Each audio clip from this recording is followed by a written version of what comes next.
नमस्कार।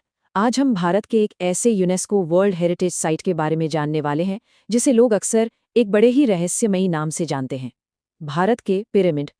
तो चलिए सीधे मुद्दे पर आते हैं।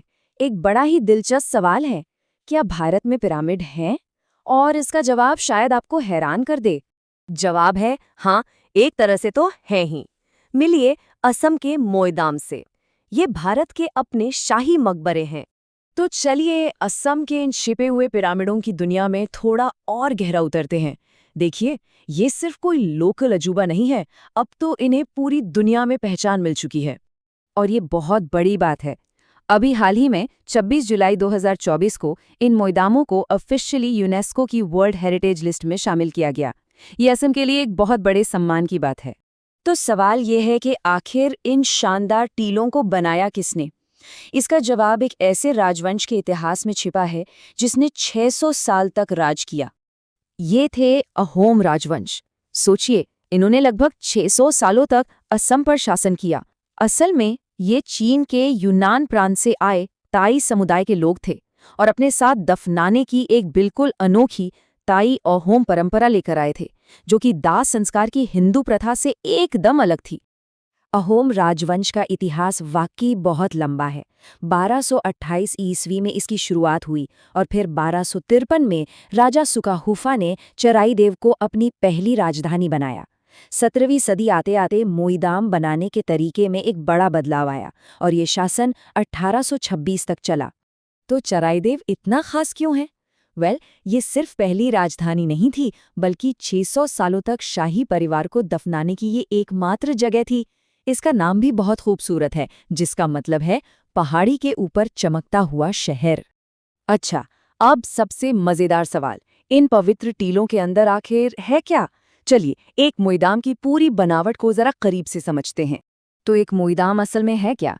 सीधे सीधे कहें तो ये अहोम राज परिवार के लिए बनाए गए टीले वाले मकबरे हैं। इसमें एक दफन कक्ष होता है जिसे एक बहुत बड़े मिट्टी के टीले से ढक दिया जाता है। इसकी बनावट बड़ी दिलचस्प है। सबसे पहले एक गुंबद जैसा कमरा होता है जहां राजा के अवशेष रखे जाते हैं। फिर उसे एक बहुत बड़े मिट्टी के टीले से ढका जाता है। टीले के एकदम ऊपर एक गोल ईंटों का चबूतरा होता है और पूरे एरिया को एक 8 कोनों वाली दीवार से घेरा जाता है। और हाँ, इसे बनाने की तकनीक तो और भी अनोखी थी। ईंटों को जोड़ने के लिए जो मसाला इस्तेमाल होता था, वो कोई आम सीमेंट नहीं था। उसमें काली दाल, गुड़, बत्तख के अंडे, मछली और चूना मिलाया जाता था। सच में कमाल है ना? समय के साथ साथ मोइदाम भी बदलते गए। जो शुरुआती मोइदाम थे वे ज्यादातर लकड़ी से बने थे और छोटे होते थे, लेकिन 17वीं सदी के बाद ईंट और पत्थर का इस्तेमाल नॉर्मल हो गया और मोइदाम का आकार इस बात पर निर्भर करता था कि राजा कितना शक्तिशाली है। चलिए अब ये देखते हैं कि इन शाही कब्रों का आज की दुनिया के लिए क्या मतलब है और ये क्यों इतनी अहम है। यूनेस्को ने इसे क्यों चुना? क्योंकि ये, और मैं उन्हीं के शब्दों में कह रही हूँ, एक ऐसी सांस्कृतिक परंपरा का अनूठा सबूत है जो अब दुनिया में कहीं और नहीं मिलती। मतलब ये अपने आप में बिल्कुल यूनिक है। यूनेस्को की घोषणा का असर तो देखिए। 2024 और 2025 के बीच 90,000 से ज्यादा घरेलू पर्यटक यहाँ घूमने आए। ये वाकई एक बहुत बड़ा नंबर है।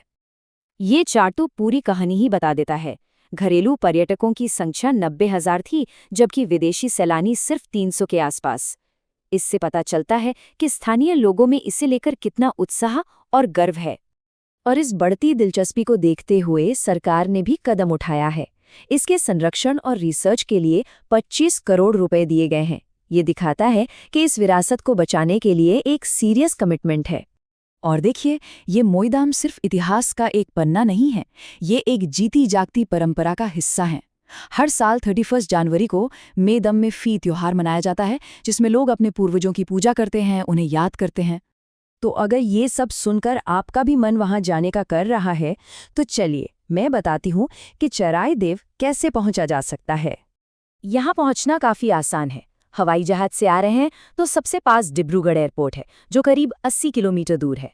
ट्रेन से सिमालुगुड़ी जंक्शन और सड़क से शिवसागर शहर, दोनों ही लगभग 30 किलोमीटर की दूरी पर हैं। और हाँ, जाने से पहले कुछ जरूरी बातें। घूमने का सबसे अच्छा समय अक्टूबर से मार्च के बीच है। वहां जाकर खुदाई वाले मोइदाम नंबर 2 और जिसे फिर से ठीक किया गया है वो टीला नंबर 38, इन्हें देखना बिल्कुल मत भूलिएगा। और एक बात याद रखें, यहाँ 2 जोन हैं और दोनों के लिए अलग-अलग टिकट लगते हैं। मुएदाम की ये कहानी हमें सोचने पर मजबूर करती है कि दुनिया में और न जाने कितने ऐसे इतिहास हैं जो हमारी नज़रों के ठीक सामने छिपे हुए हैं और बस खोजे जाने का इंतजार कर रहे हैं।